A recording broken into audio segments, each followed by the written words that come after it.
There's a lake in America that's 90% gone, and the town built on it is literally named Truth or Consequences. Right now, it's losing water faster than it's gaining any. By August, this could hit 2%, and the reason why has nothing to do with rain.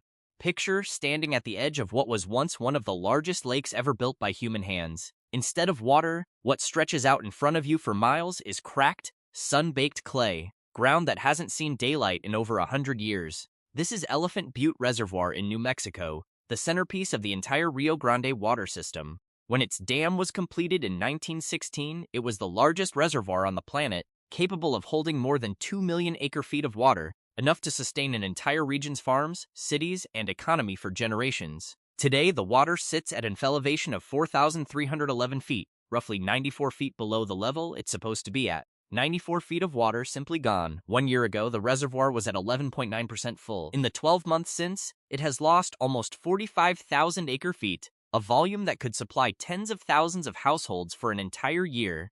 And right now, more water is leaving the lake every second than is flowing into it. The lake isn't just low, it's actively shrinking in real time, every single day. Most people's instinct is to assume a reservoir dries up simply because it stopped raining.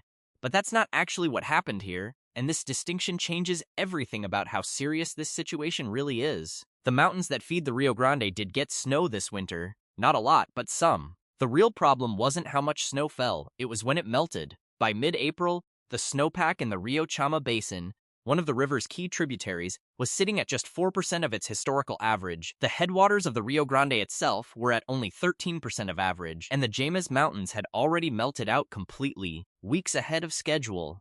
The snow that did fall ran off the mountains so quickly and so early that the river system never had the chance to capture and store it. It peaked and vanished before the infrastructure downstream could do anything with it.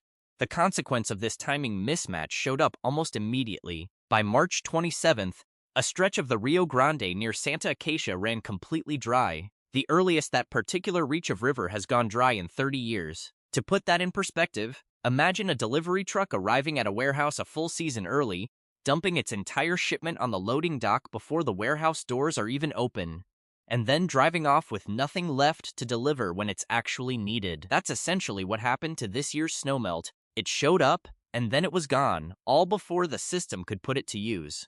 Now hold that thought because the situation gets significantly worse from here. Elephant Butte isn't a deep, narrow reservoir tucked into a canyon. It's wide and shallow, spread thin across the floor of the desert, and a wide, shallow body of water sitting under the relentless New Mexico sun is essentially one of the most efficient evaporation systems imaginable. Here's the part that makes this self-reinforcing and genuinely alarming.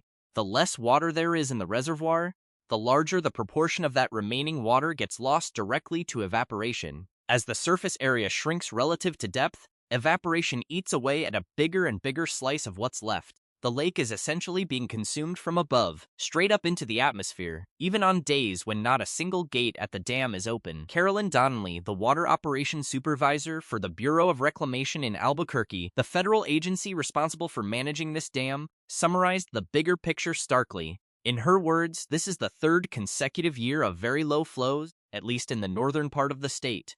2024, 2025, and now 2026.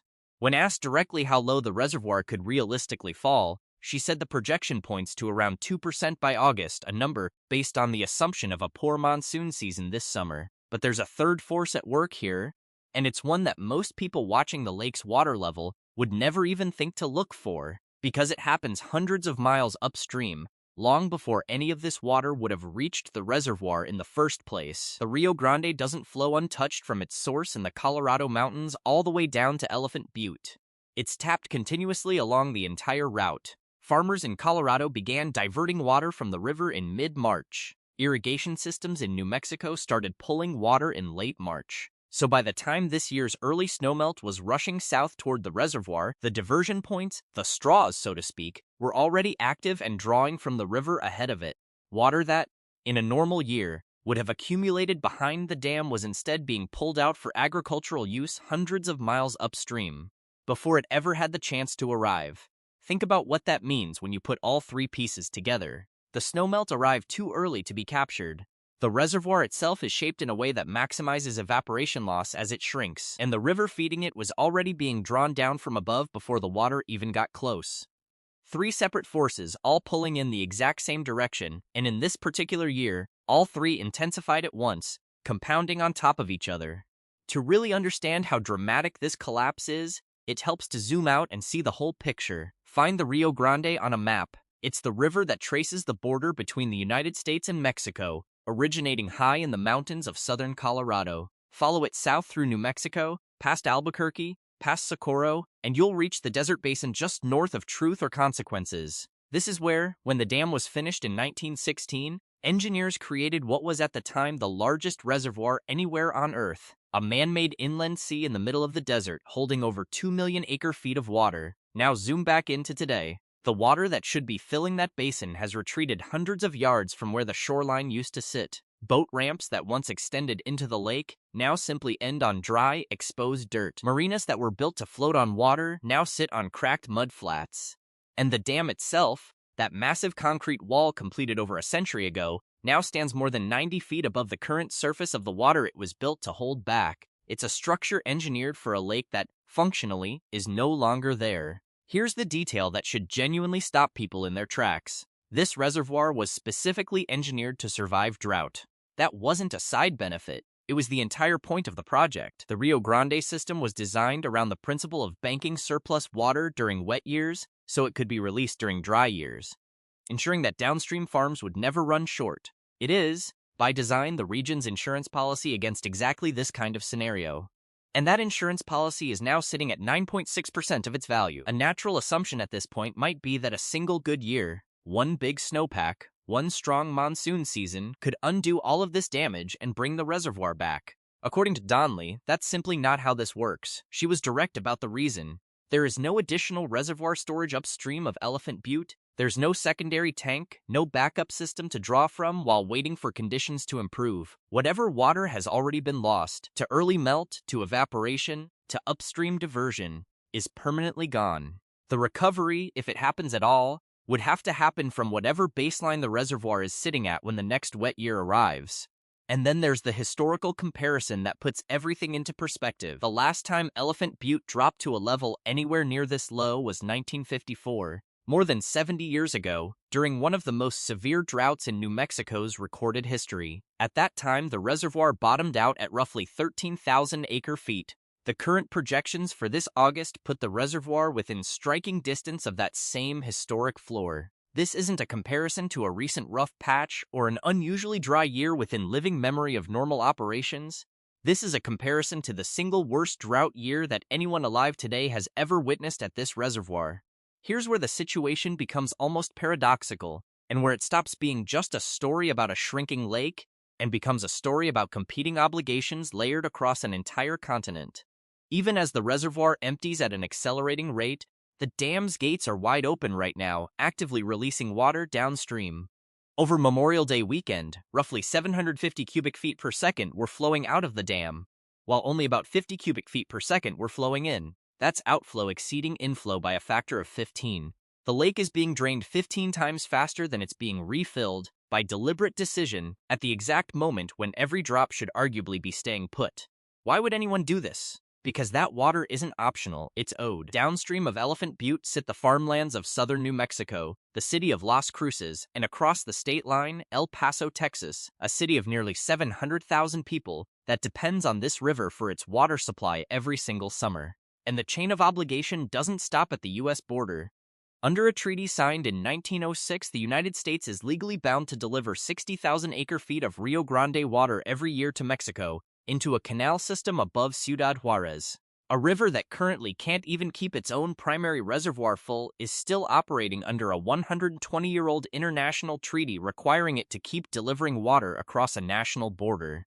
What's remarkable is that the people who wrote that 1906 treaty actually anticipated a scenario like this one. Buried within the agreement is a clause stating that in the case of extraordinary drought, the water delivered to Mexico would be reduced in the same proportion as the cuts made to American farms below the dam. Read plainly, that means the legal framework for rationing this entire international river system, for deciding how pain gets distributed when there simply isn't enough water for everyone, was written into the agreement before this dam was even finished being built. The engineers and negotiators of that era already understood that a day like this might eventually arrive. That day appears to be arriving now.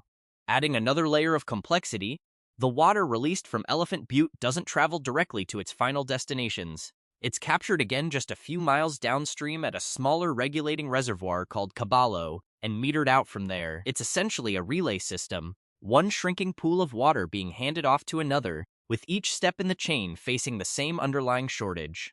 The farmers closest to this reservoir aren't the ones who get to keep its water. The Elephant Butte Irrigation District supplies more than 90,000 acres of farmland around Hatch, New Mexico, the self-proclaimed chill capital of the world. In a normal year, farmers get about 3 feet of water per acre. This year that's collapsed to roughly 4 inches, less than a tenth of normal. For a child crop that needs steady water through summer heat to set fruit, that's the difference between a harvest and a dust field. And it's happening while 750 cubic feet per second flow past these same fields, heading downstream to meet obligations that don't pause for a dry year. Gary Esslinger, who's managed this district for over 3 decades, calls it a triage decision. Plant fewer acres and let the rest go fallow, drill an expensive well into a shrinking aquifer, or skip the season entirely. Multiply that across thousands of farms, and an agricultural region built over a century starts contracting in a single year. The shoreline tells the same story. This Memorial Day weekend drew about 35,000 visitors, down from 60,000 the year before. Only 2 boat ramps were usable, and crews rescued roughly 20 boats from mudflats that used to sit 40 feet underwater. Marinas and historic buildings near the dam now overlook a basin instead of a lake, with docks chasing a waterline that retreats every week.